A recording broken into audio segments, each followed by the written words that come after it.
Big up, everyone. Welcome to my football weekend debate show. Obviously, was going to be Monday, but as we all know, the special day on Monday, as we all know, the big day, Christmas Day, and so obviously other things will be happening. As we all know, we'll be elsewhere with our loved ones and relations and everything will all be going on, the celebrations. So obviously I won't be there to do this on Monday, so I'm doing it now. So I sort of threw it together a bit last minute in a way, but obviously I really wanted to get on and talk about the Superleague business and everything.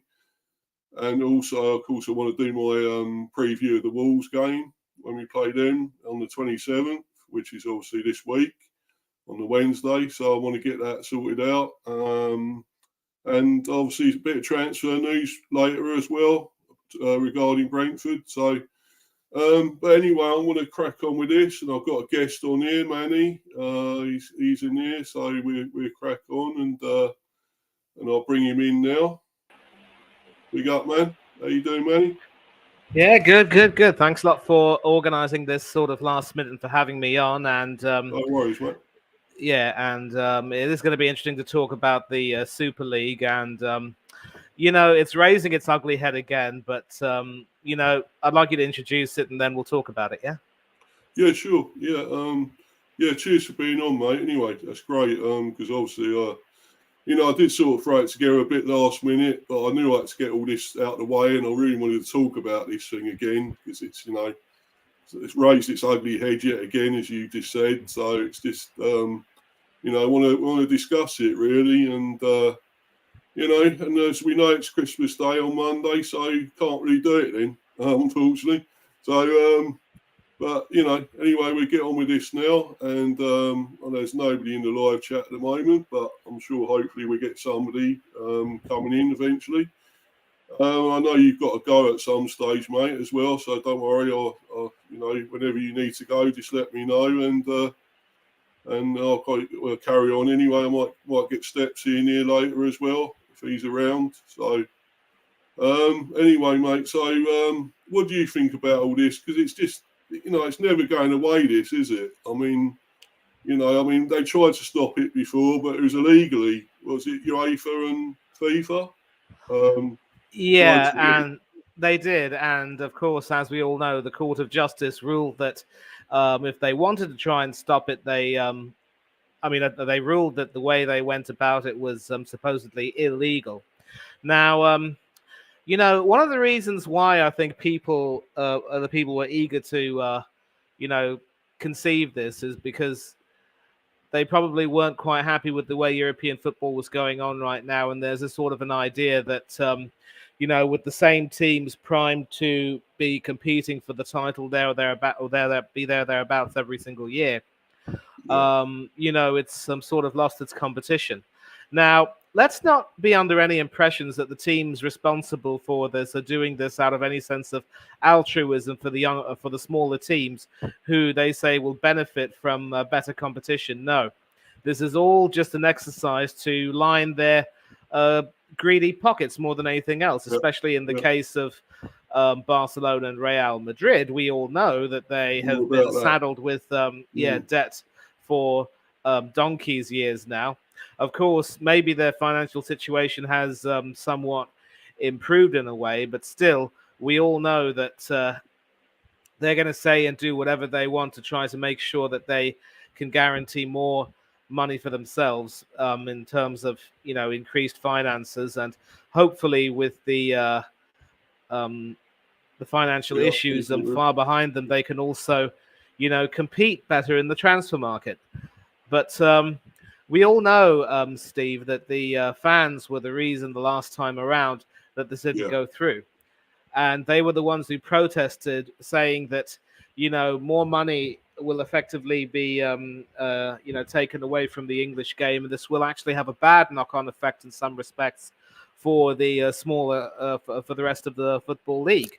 Because obviously with the Super League, depending on when the matches are going to take place, we have to assume that they're going to be, sort of almost clashing with the Premier League and or Champions League fixtures I think most probably the Champions League or whatever. And so some TV money will be taken away. And it's ridiculous how a large number of people are saying, the only reason why UEFA and the Premier League are against us is because they don't want to break the monopoly, because they're also a bunch of greedy gits in any case. But, two wrongs don't make a right. And, of course, Klopp was speaking about how, after the relaunch of that ESL, several other clubs have dismissed that, including Liverpool. And of course, he was saying that while he agreed 100% with the statement from his club, he was delighted that we got a bit of an understanding that FIFA and UEFA and other bodies simply couldn't do what they wanted. And it was an opportunity for fixture congestion and other issues to be addressed. We have been speaking about whether or not we should have a winter break, the way Harry Kane is having now with Bayern Munich, and if it means that players get to enjoy, a Christmas period and come back even happier from having spent that period with their families. So be it. It might mean getting rid of the important traditions like the Boxing Day football, but it's probably maybe it's worth it in a way, because who in their right mind enjoys going to the club on Christmas Day to put in a training session, knowing that you can't tuck into your usual turkey with the trimmings because you've got to eat light and you got a game tomorrow, eh? Exactly, yeah. I mean, I don't like it. Exactly. So, yeah. So now, of course, this. I think there have been some attempts by, the Football League to threaten clubs with a points deduction. So clubs will also, will probably end up deciding if it's actually worth it. But again, it's utterly ridiculous. It's utterly ridiculous how it's rearing its head again. And again, if there's no TV money coming in for the rest of the Football League, then in reality, Steve, a lot of the other historic clubs which are further down in the league could end up, being badly affected. And it's horrible to see. We've seen so many historic clubs having to wind up over the years due to debts. What's being done for them? It's horrible. I was going to say, Manny, how does this affect the other teams? That's what I'm thinking. Will if a lot of these teams go, break away, like obviously you're the big six, Arsenal's, Liverpool, United, City, Spurs, whatever, Chelsea, if they all break away, what does that mean to us? Do we have our own league? Have we got a league then of our own of, all the other smaller teams and other, that are sort of just outside the big six and whatever? What do we do then? I don't know how it, really affects us, mate. How does it, what actually happens next? And it's a lazy assumption to assume that things are going to automatically get better for the Brentfords, the Burnleys, the Bournemouths, and some of the other clubs who are currently in the Premier League and who feel as though with these clubs breaking away, they can possibly. I mean, it's an assumption to say that things will automatically get better, but the reason why I say that is because it's again, it's a question of money coming in for the other clubs, and then who ends up. If you have to have a 20-team Premier League, who takes the place of those few teams? There is certainly no way that the breakaway clubs will be allowed to compete in the Premier League. It's a little bit like if you're a golf fan, you will have heard of the LIV golf series, which has literally threatened to rip the sport apart. It also very nearly affected selection for the European Ryder Cup team in many ways. So, look, there is no, even if there are going to be a very few benefits, they're just externalities, and nothing is being done specifically for the clubs in question. And all that's in reality going to happen is that those clubs who have a little bit more money, who stay in the Premier League, will get an opportunity to spend more money and improve their squads, and you'll end up replacing one club monopoly or sort of one 3 or 4 horse race with effectively another 3 or 4 horse race. The other clubs aren't really going to get too much coming to them. And if the money is taken away from the Premier League, then, as I said, the clubs don't get anything.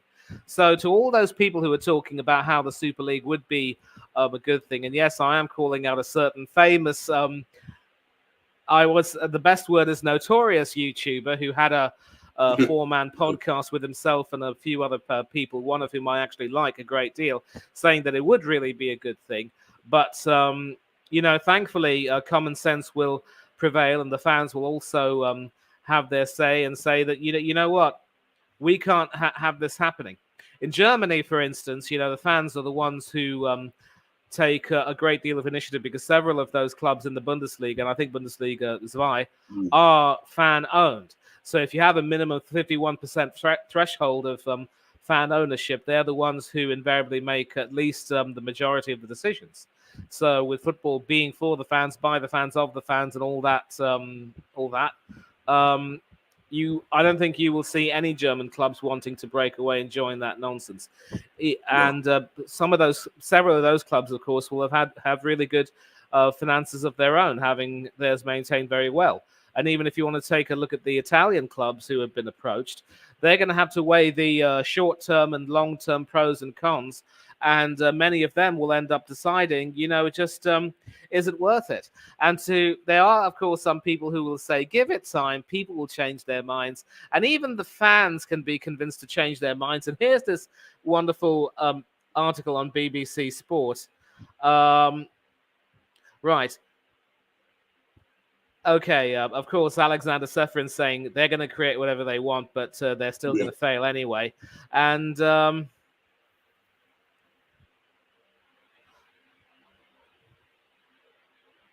the head of the organization behind the panel, that is, of course, A22, the chief executive Bernd Reichart, told BBC Sport that with the proposals having supposedly evolved, I'll tell you what, where are my manners? Can I share this article on your screen, please, mate? Yeah, I think you can. How do we? Yeah. You see the buttons down below. It says share screen right here. So I've got the and the idea is when it says Chrome tab, you've got to click the link to the article that you want to share. And hey, presto! So okay, I've already read the basics, and this is the thing. So there was widespread fury and condemnation to the original ESL plan from the fans, supporter groups, domestic leagues, and even the government, leading to the collapse of the proposal within 72 hours. And 99% of the critics, Reichart said, were against permanent membership and that you couldn't be relegated, seeing that as a betrayal of the tradition of football. But now you have an open, accessible, meritocratic league system in Europe side by side with the domestic leagues. And if we convince clubs and convince their fans, why wouldn't fans want to join? But and their aim is to steadily convince clubs and fans, win hearts and minds, and all that ridiculous cliched jazz, as it were. But they say that they want to prioritize players' health being built around the current football calendar. And that's the key here, Steve, because around the current football calendar, you will have to expect that they will demand TV rights. And you will have to expect that their scheduling, as I said, will clash with other games being played around that period. So, they're going to take more of the money, and some of the more established leagues might not get anything. So the leagues are, perfectly within their rights for now to at least say that they're not going to do it. And these guys, A22, will say and do whatever they want. I hope that the clubs will at least grow some sort of a collective spine and say, you know what, we are not going to do this. But the problem is money will eventually decide that some of these clubs will end up going through. And thankfully, the English clubs have said, they will continue to reject any such concepts, being committed to the values of European football. And even the chairman of the European Clubs Association, Nasser Al-Khalifi, who, of course, is the head honcho at City, saying they see it as a victory, but it ain't at all. And UEFA has made improvements in its rules, supposedly. So, The best club competition in the world will always be the Champions League. You can do your own competition, whatever it may be. The brand has existed for years and years, and of course, before the Champions League, it was known as the European Cup. And if they decide to start their competition with only two clubs, namely Real Madrid and Barcelona, then, they can knock themselves out. So a lot of skeptics, Steve, are saying that, we will see if clubs will eventually decide to cave and say, you know what, maybe we do need this. But as long as the fans continue to make noise about this, clubs are going to want to say no. I'm reminded, of course, of I remember saying this on the OTF stream, reminded of the wise words of the former US President Gerald Rudolph Ford, God rest his soul, who said that in a democracy, you've got to have laws and rules, regulations, and the people rule. In the same way, when it comes to football, the fans really should end up getting to have their say. Now, this isn't to say, again, that the fans of the big clubs are necessarily being altruistic, but it's about protecting the game in general so that at least whatever little hope that some of the smaller clubs have won't be taken away, as it were. I hope that pretty much sums up what I want to say about it. Oh, it does, Manny. Yeah. Thanks for sharing that with us. That was brilliant, mate, that you had that on there to show us. Brilliant. It's... You're welcome. It's just all, I don't know, man. It just seems, do they care about the other teams as much as the big six? It's, do they really care what's going to happen? I mean, who does this really benefit? Does this benefit maybe the Scottish, the Celtic and Rangers, or because they're going to be in a better sort of league then, aren't they? Because in their league, it's all like I know I'm not being disrespectful to Scotland, but it's like a farmers' league, isn't it? And you got the big two out in front there, and the others are all also Rands, the other Scottish team. So that sort of gives them a bigger challenge, doesn't it, and a better test. Celtic and Rangers. So.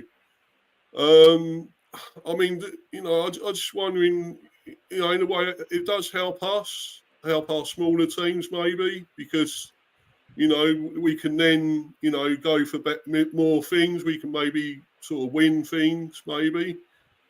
Because with the big six, it's always okay. I like the challenge. I like being able to topple Goliath. Jason toppling Goliath. I always loved that. Yep. Beating the big teams like yourselves and United and City, Spurs and everything, Chelsea, But exactly. And when you consider that in the FA Cup, for instance, part of the tradition and the drama and the intrigue involves smaller teams going up against bigger teams, and on their day, coming out on top. It could potentially take that away, but in reality, as well, as I've mentioned, the non-top six clubs who have more money will end up continuing to dominate anyway. So, as I've said, you're just replacing one hierarchy with another, and it will remain to be seen how the smaller clubs will actually get to improve. And I'm really delighted, mate, that you brought up the FA Cup, because I want to mention the case of Hereford United. And in the mid-70s, of course, and this was the legendary John Motson's debut on Match of the Day. So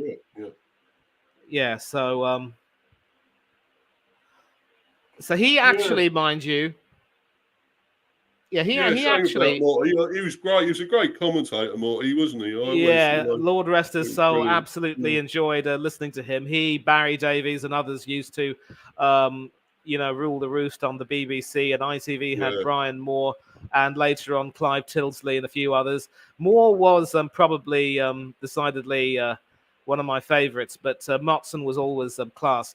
And Motson, of course, mind you, was handed the Hereford United Newcastle game in the FA Cup, which featured future gunner Malcolm McDonald. It featured future gunner Malcolm McDonald playing for the Newcastle team at the time. And Ronnie Radford, I always remember that goal, the big goal, that great goal. And then Ricky George, of course, with the winner in extra time. Yeah. So it wasn't in the mid-'70s. It was in the early '70s on the 5th of February, 1972 at Edgar Street in Hereford. And that was, of course, one of the few times and the more famous times that a non-league team beat a team from the then First Division, the topmost league. And, that was supposed to be John Motson's first match of the on the BBC. And it was only meant to be given a small slot on that day's Match of the Day later on, because as you know, Match of the Day would come on at about 10 p.m.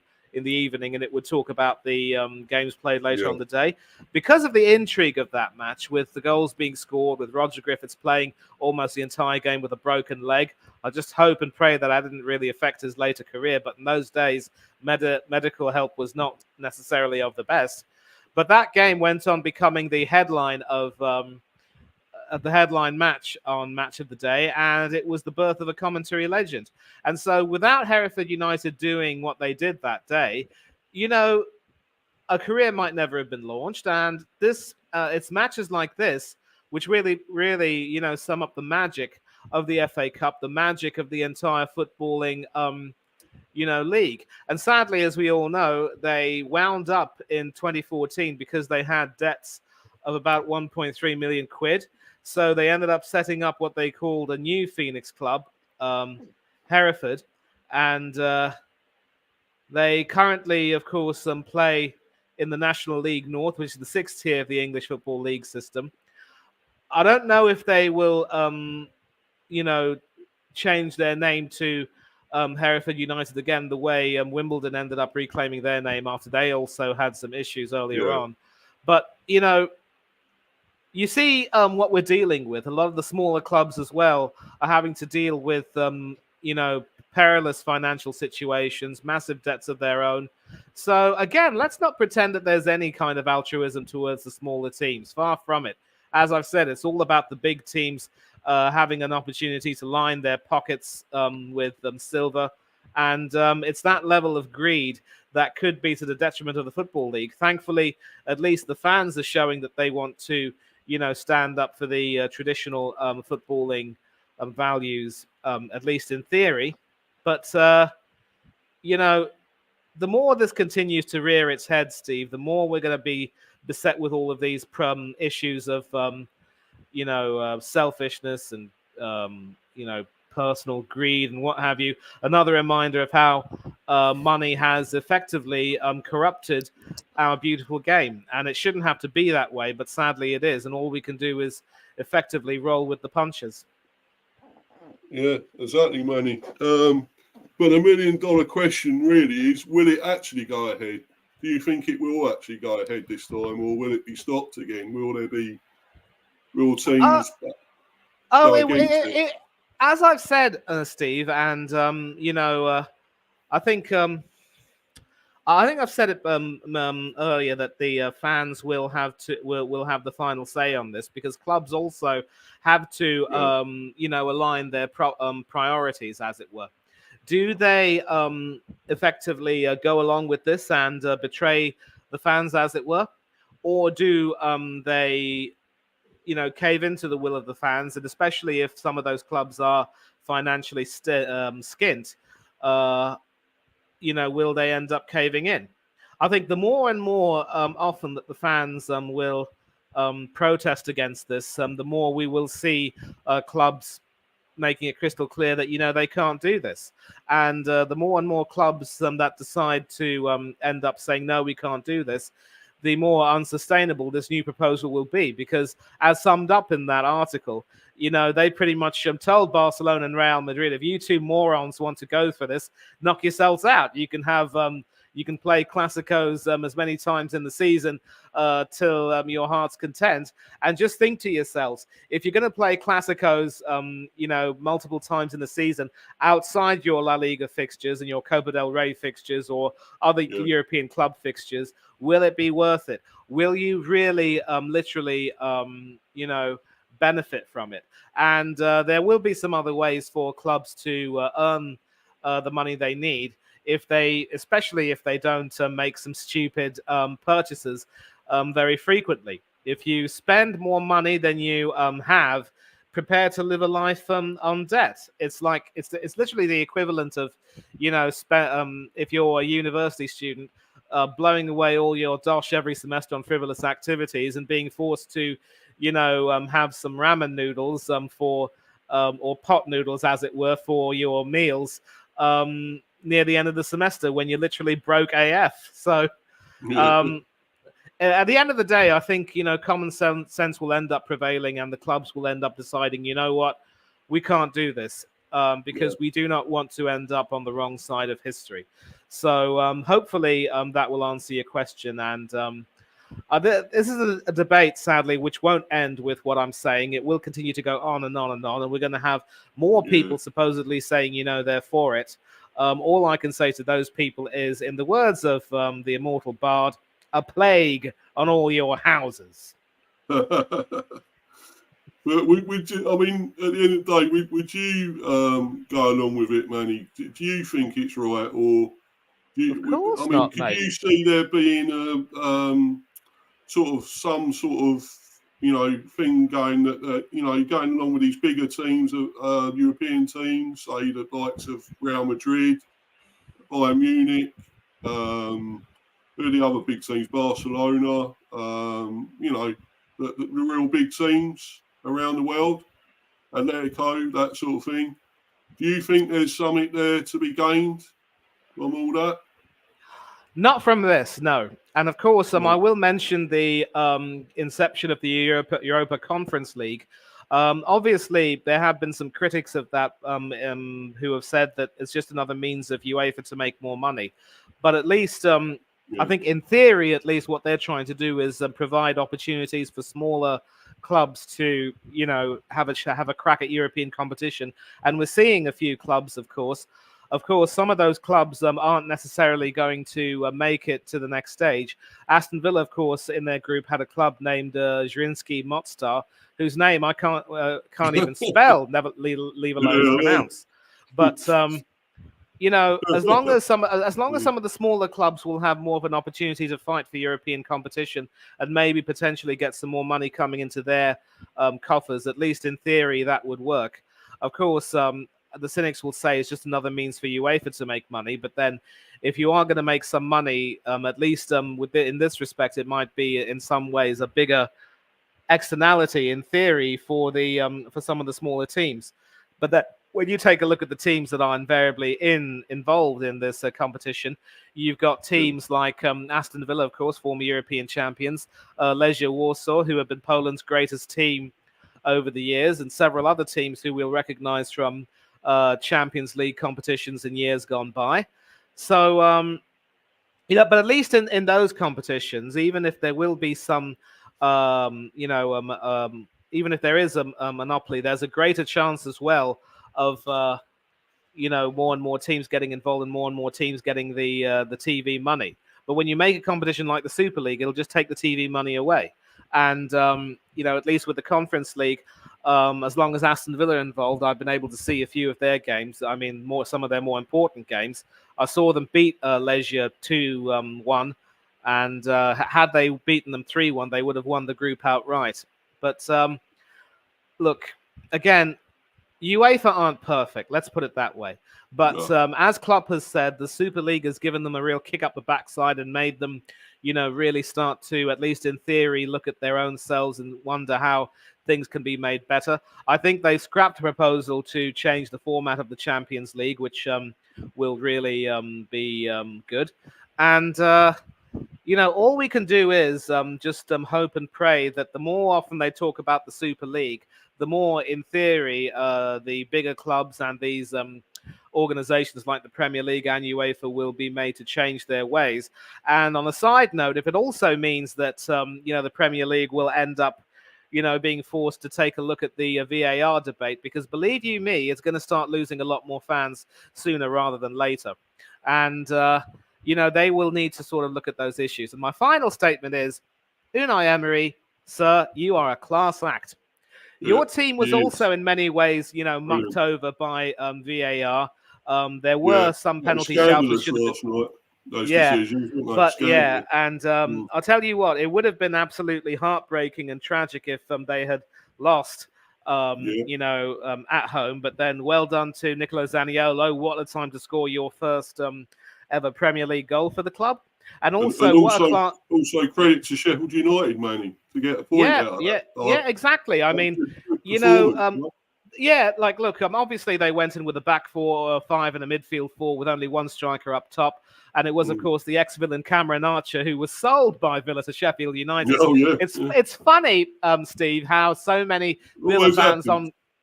It's funny how so many Villa fans on Twitter were having the doomsday narrative that, Archer would come up to score the winner deep into stoppage time. They were almost correct that he got it, with minutes left of normal time. He got the long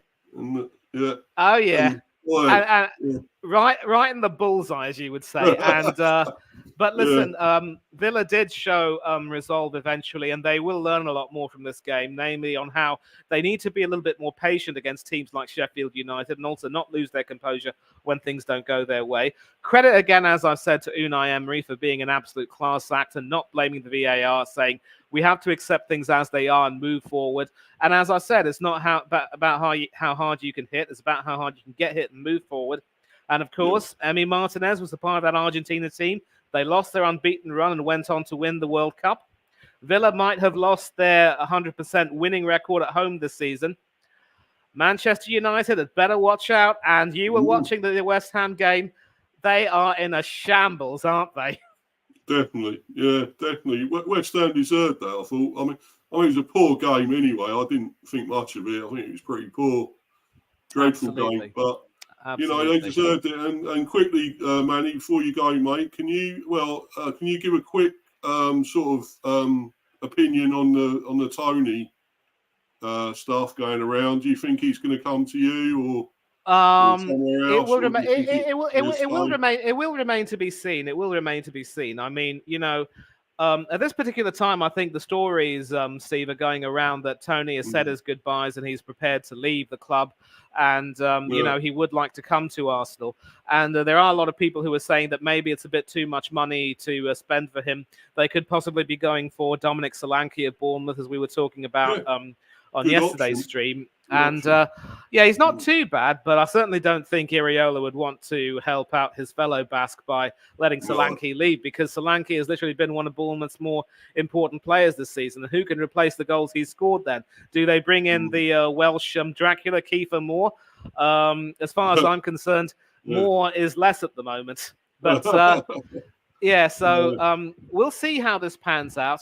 There is no doubt he'd be an upgrade over Eddie Nketiah, and maybe he'd, his style of play would perhaps suit us. But there are going to be a lot of issues surrounding that, and we will have to wait and see. I wouldn't necessarily, mind him, but personally, I'm squeamish about his, gambling issues. I know that back in the day, Magic Man Merson loved a gamble and a tipple every now and then, but times have long since changed, and I don't think there can be any place in football for that.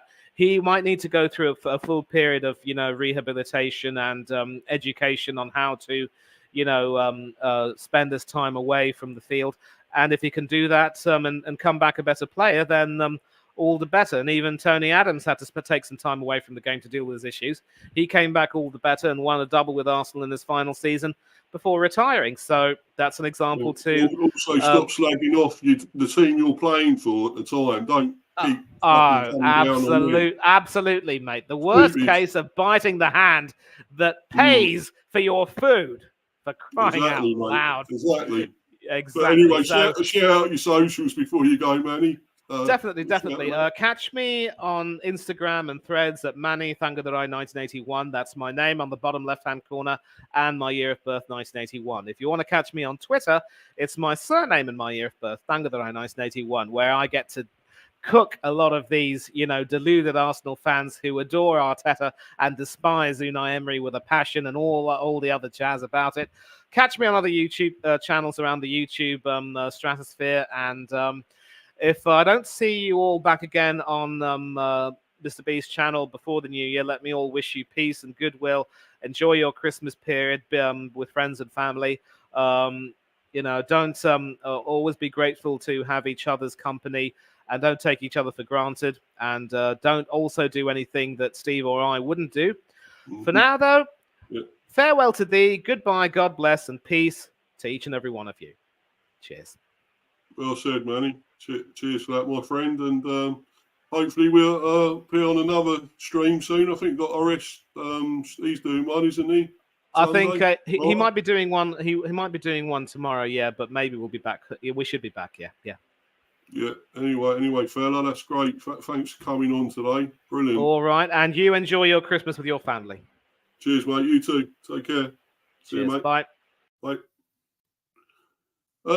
Yeah, great guy, Manny. Yeah, if you can follow him, as you say, hear what he said about his socials, follow him, whatever he does, he's brilliant, on that and the other streams, he's got good opinions, great insight into football and everything, great knowledge. So make sure you follow him on anything, it's brilliant. So he's on various streams. And anyway, thanks if you have been watching on here, and please smash the likes and sub if you're new. Obviously, I will want to go into our match this week coming up because we've got Wolves, and that'll be a tricky one, and we sort of need to get back on track and win. But it's not going to be easy. But anyway, I'll try and was expecting maybe another guest to come on. Stephen, I believe, was maybe coming on. I don't know if he is or not, but we'll go into our predicted lineup and formation. And then I'll talk a bit about Wolves, of course. So you can just hang around a bit. Be a bit patient here, people. I need to put the power in because this laptop's going to die. So I apologise. I will be back in a minute and carry on. Really sorry, but I hope you enjoyed that discussion there about the Superleague. I think it's a bad thing, really, and I don't think it's going to go ahead, to be honest. I can't see, other teams in our league, the Premier League especially, accepting it and going ahead with it. So even the bigger teams with all the money, I can't really see it going ahead. So, but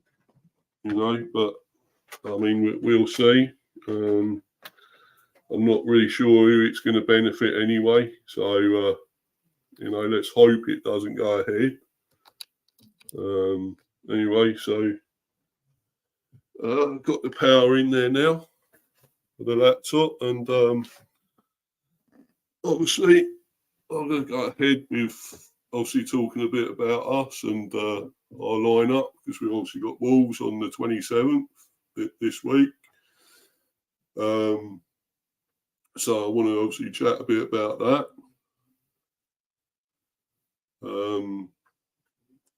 Because we're obviously on a bad run at the moment. Lost yet again the other day from being 1-0 up and losing in the end 2-1. So against Villa. But there you go. They're a good team, Villa, and I've got a lot of time for them. I like them. Very good team. And Emery, the manager, fantastic manager. But it was unfortunate we lost to them. And still on a bad run now. Another defeat. So we need to get this sorted out. But the injury list is mounting up, and we got Noam Bomo and various others still out. Hickey, although I think he may be back possibly for this match. I'm not sure. And Aya as well. And maybe Jensen. Be great to see if we get them back.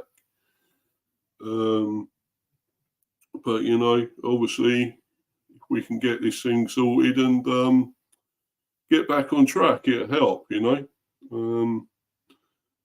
So I just want to quickly see. You just hold on a minute, people. I just want to quickly see if I'm getting another guest coming on before I carry on with this. I won't be long. Please be patient. Thank you.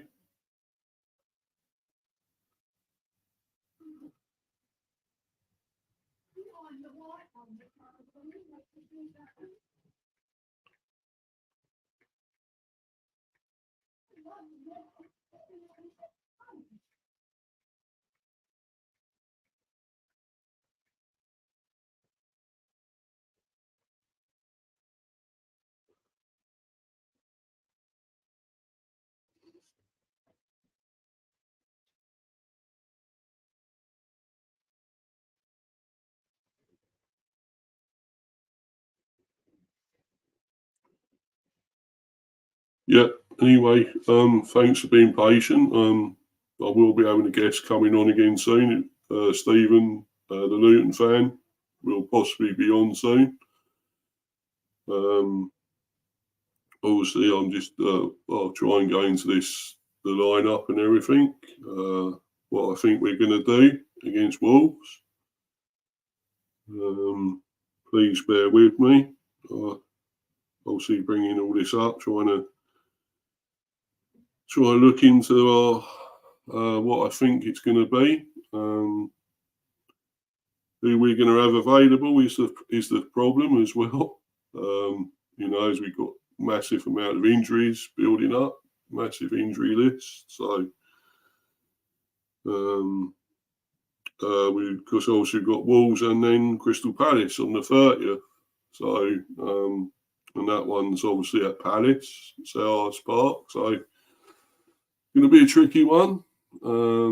But if we can get back into this and win against Wolves, at home, that'd be great. Get some confidence back and hopefully get our other players back for those matches. Would be amazing. So going over from that last match against Villa, we played. We had a 3-5-2, and Flecken in goal, of course, Jorgensen, Pinnock, and me. At the back there, as we know, me got sent off, Ben Mee, so we're obviously without him for, I think, 3 matches, I believe. So, because it was originally a yellow and VAR upgraded it to a red, so it's a straight red. So he's going to be out for 3 matches. We're really going to miss him now, because he was coming back. We needed him back. He's been amazing, been immense for us. I mean, the first season or second season at least, he's been amazing. So and he was great, and sadly he's had the injuries and been out too much, and we have missed him. But since he's come back, I think we've done better defensively, and especially obviously still Pinnock at the back. He's been great as usual. It's been fantastic. But we've had sort of a makeshift team late in the last few matches. It's been very makeshift, and having to deal with these injuries and putting out what we got, and it's not an amazing amount in reserve, I'm afraid, the backup. So so it's going to be very tough. We haven't got many else, and we got many others there. We got obviously Roersleff, who I still don't rate. I think he's weak. I don't know what he contributes at all. He can't intercept, can't pass, got no control. I don't think, not great with a tackle or whatever. So I just still don't know why he's there. Frank keeps playing him, but I don't get it, mate. I don't get it, people. I'm sorry. But anyway, and you've got Damsgaard, who's looking good. I think at last he's actually playing fairly well. He's, since we first got him, he hardly produced anything. And now he's actually starting to do something. And, I hope he does carry on. And got Wolves now. We need, something in midfield, a playmaker there, somebody the ability to pass and pick out a pass and run the midfield a bit. We've got Norgard back, of course. He came back, which is great. He's amazing in midfield, defensive and in the midfield. So glad to have him back. He's been great for us. Awesome. Yet again, Norgard. Now he's been fairly good. I've rated him, and when he was captain in that one game at least, he looked really great, and starting to produce something. Can see why maybe Germany are looking at him and want him in their team. So that's good to see. Godos, who's actually performed really well in a makeshift role that's, not really his sort of position. He's been mainly sort of wing, left back, wing back.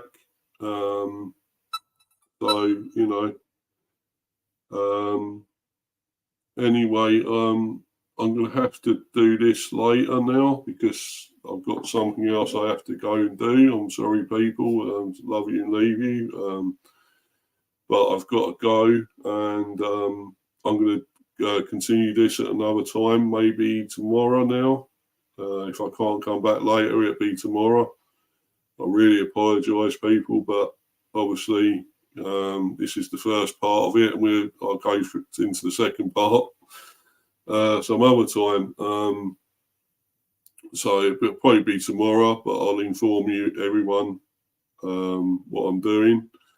And I hope you have enjoyed this anyway and smashed the likes and subbed and everything. I'm still on 79 subs, so want to get it up to 100 if possible. That'd be great. Thanks. If you can do that, sub to me. And, this is a really good, pretty good channel. I say so myself. I'm not to blow my own trumpet, but, it's been doing really well. And, I've been getting good views on all my videos I've done and everything, and I want to keep this going. I'm pretty much the only Brentford channel around that's doing anything about our great team.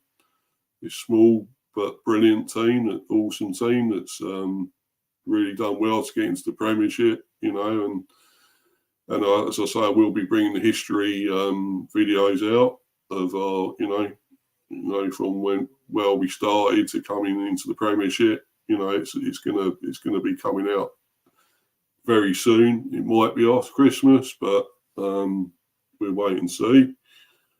But as I say, for now, I'm gonna have to go. I'm gonna have to bounce. But everyone, I hope you've enjoyed this, and